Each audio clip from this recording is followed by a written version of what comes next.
بسم اللہ الرحمن الرحیم۔ السلام علیکم۔ ثمود الذین جابوا الصخر بالواد۔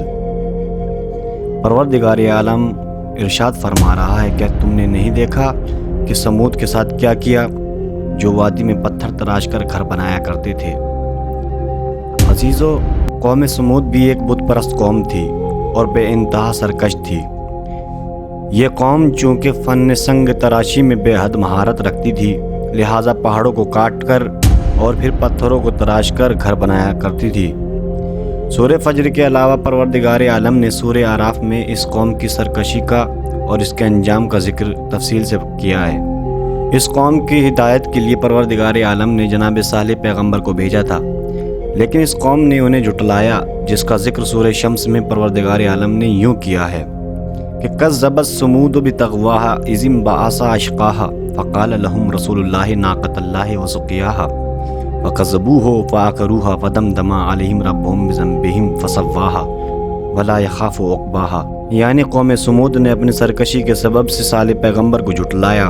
ان میں سے ایک بدبخت شخص اٹھ کھڑا ہوا تو خدا کے رسول نے اس سے کہا کہ خدا کی اونٹنی اور اس کے پانی پینے سے تعرض نہ کرنا، مگر ان لوگوں نے پیغمبر کو جھٹلایا اور اس کے پیر کاٹ ڈالے، تو خدا نے ان کے گناہوں کے سبب ان پر عذاب نازل کیا۔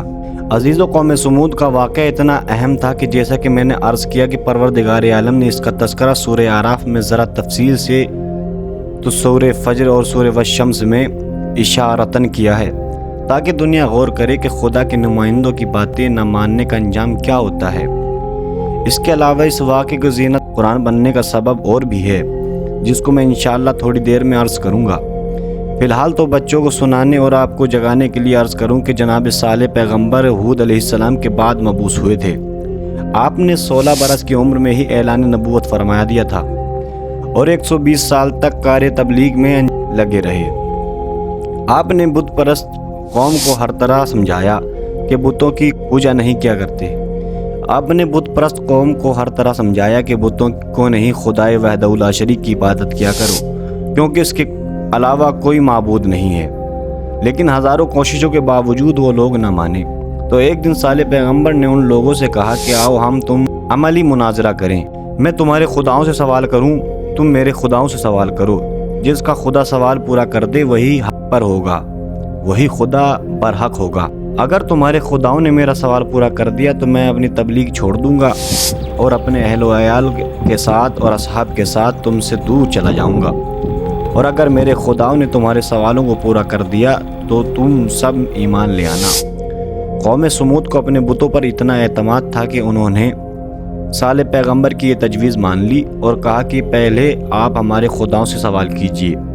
یہ سن کر جناب صالح بہت خوش ہوئے اور سب سے پہلے اس بت کے قریب گئے جو ان میں سب سے بڑا تھا اور اس کا نام لے کر آواز دی، لیکن کوئی جواب نہ ملا۔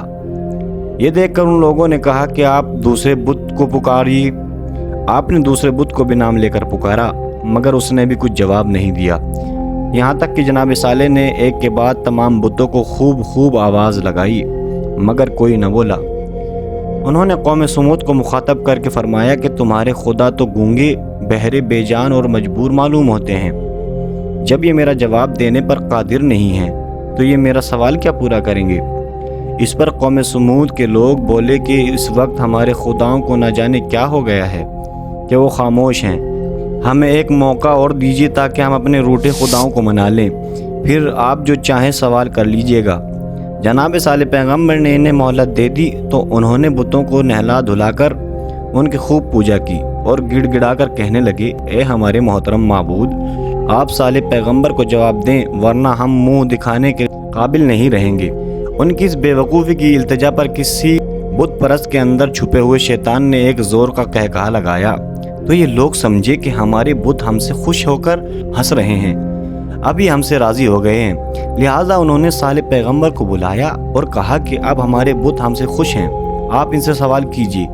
جناب صالح علیہ السلام نے حسب سابق انہیں پھر آواز دینا شروع کی، مگر سوائے خاموشی کے کوئی جواب نہ ملا۔ تو انہوں نے فرمایا کہ میری حجت تمام ہو گئی، اب تم میرے خدا سے اپنی خواہش کا اظہار کرو، اگر وہ تمہاری خواہش پوری کر دے تو ایمان لے آنا۔ اس پر قوم ثمود تیار ہو گئی۔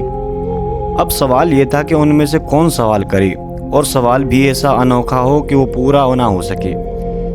اس کے لیے قوم سمود نے اپنی قوم میں سے 70 آدمیوں کا انتخاب کیا اور انہیں اس بات کا حق دیا کہ وہ قوم کی طرف سے سوال کریں۔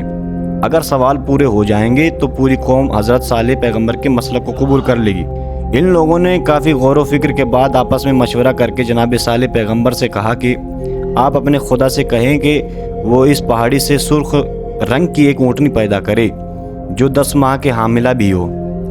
یہ سوال قوم سمود کے خیال میں ناممکنات میں سے تھا۔ جناب صالح نے ان کا سوال سن کر ارشاد فرمایا کہ یہ کام میرے خدا کے لیے بہت آسان ہے۔ اس کے بعد وہ اٹھے اور اپنا عصا سے پہاڑ کی جانب اشارہ کیا تو پہلے ایک مہیب آواز آئی، پھر پہاڑی میں ایک شگاف پیدا ہوا۔ اس شگاف سے پہلے ایک سرخ رنگ کی اونٹنی نے سر نکالا، پھر وہ باہر آئی اور باہر آ کر میدان میں چڑھنے لگی۔ یہ دیکھ کر قوم سمود کے لوگ حیران رہ گئے، مگر دل میں ابھی شک تھا، لہٰذا کہنے لگے کہ اپنے خدا سے کہیے کہ اپنی اونٹنی سے بچہ پیدا کر کے دکھائے۔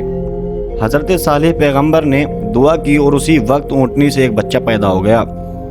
جناب صالح علیہ السلام نے پوچھا کوئی اور خواہش رہ گئی ہو تو بیان کرو۔ ان لوگوں نے کہا نہیں، ہم مطمئن ہو گئے، آپ کا خدا سچا ہے اور واقعی ہے، وہ لائق عبادت ہے، ہم سب اس خدا پر ایمان لانے کے لیے تیار ہیں۔ آپ اس اونٹنی کو لے کر قوم کے پاس چلیے تاکہ جو کچھ ہم نے دیکھا ہے سب سے بیان کریں اور سب ایمان لے آئیں۔ جناب صالح علیہ السلام اس ناقہ کو لے کر چل پڑے، لیکن ابھی راستے ہی میں تھے کہ ان 70 آدمیوں میں اختلاف پیدا ہو گیا۔ زیادہ تر لوگ کہنے لگے کہ جناب صالح علیہ السلام نے جادو کیا ہے، ورنہ پہاڑی سے اونٹنی کیسے پیدا ہو سکتی ہے؟ ہم اپنا سابقہ دین نہیں چھوڑیں گے۔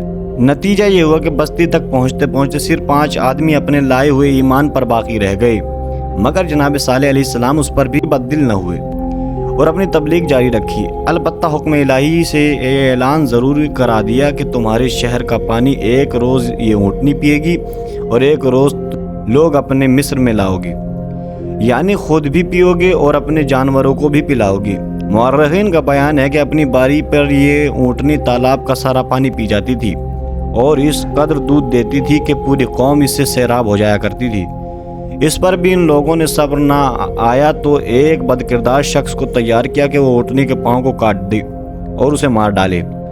چنانچہ ایک روز جب اونٹنی اپنی باری کا پانی پی کر لوٹ رہی تھی تو اس شخص نے پہلے تو اس اونٹنی کے پاؤں کاٹے، پھر جب وہ زخمی ہو کر زمین پر گر گئی تو اسے جان سے مار ڈالا۔ اونٹنی کے بچے نے جب اپنی ماں کا یہ حشر دیکھا تو بھاگ کر پہاڑ پر چڑھ گیا اور اپنی زبان میں خدا سے فریاد کرنے لگا۔ جناب صالح علیہ السلام کو اس کی اطلاع ملی تو بحکم خدا ان لوگوں سے پھر کہا، اب بھی وقت ہے، 3 دن کے اندر اندر اگر تم لوگ یہ توبہ کر لو اور راہ راست پر آ جاؤ تو نجات مل جائے گی، ورنہ 3 دن بعد تمہارے چہرے زرد ہو جائیں گے، دوسرے دن سرخ ہو جائیں گے اور تیسرے دن سیاہ ہو جائیں گے۔ اس کے بعد تم لوگ ایمان نہیں لاؤ گے تو تم سب فنا ہو جاؤ گے۔ لیکن وہ سب اپنی سرکشی پر اڑے رہے۔ 3 دن بعد جب صبح ہوئی تو اہل سمود کے چہرے پر زرد ہو چکے تھے۔